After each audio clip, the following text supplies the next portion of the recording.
क्या आप जानते हैं कि आपके अंतिम संस्कार के बाद आमतौर पर क्या होता है या क्या होगा?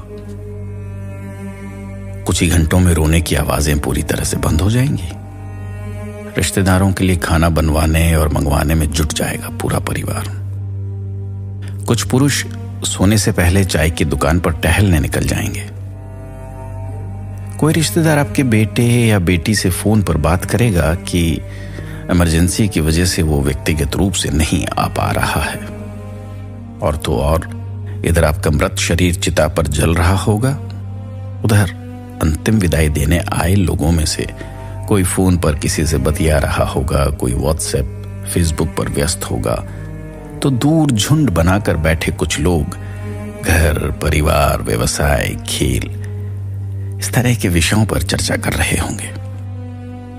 अगले दिन रात के खाने के बाद कुछ रिश्तेदार कम हो जाएंगे। कुछ लोग सब्जी में नमक कम था ऐसी शिकायत करते होंगे। भीड़ धीरे धीरे छंटने लगेगी। आने वाले दिनों में कुछ कॉल आपके फोन पर बिना ये जाने आ सकते हैं कि आप मर चुके हैं। आपका कार्यालय, आपकी दुकान आपकी जगह लेने के लिए किसी और को ढूंढने में जल्दबाजी करेगा। एक हफ्ते बाद आपकी मौत की खबर सुनकर आपकी पिछली पोस्ट क्या थी ये जानने के लिए कुछ फेसबुक मित्र उत्सुकता से खोज कर सकते हैं। 10 दिन बाद आपका बेटा बेटी अपने अपने काम पर लौट जाएंगे।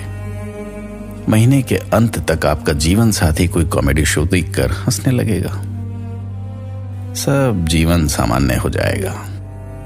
आपको इस दुनिया में आश्चर्यजनक गति से भुला दिया जाएगा। इस बीच आपकी प्रथम वर्ष पुण्यतिथि भव्य तरीके से मनाई जाएगी। पलक झपकते ही साल बीत गए और आपके बारे में बात करने वाला कोई नहीं है। एक दिन बस पुरानी तस्वीरों को देखकर आपका बेहद करीबी आपको याद कर सकता है। लोग आपको आसानी से भूलने का इंतजार कर रहे हैं। फिर आप किसके लिए दौड़ रहे हैं और आप किसके लिए चिंतित हैं?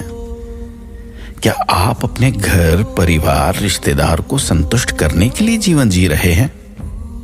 जिंदगी एक ही बार होती है जनाब, इसे जी भर के जी लीजिए और जितना हो सके इसके परम उद्देश्य के जितना निकट पहुंच सकते हैं पहुंचने की कोशिश कीजिए, यत्न कीजिए, प्रयास कीजिए। यही जीवन है, बस इतना ही जीवन है।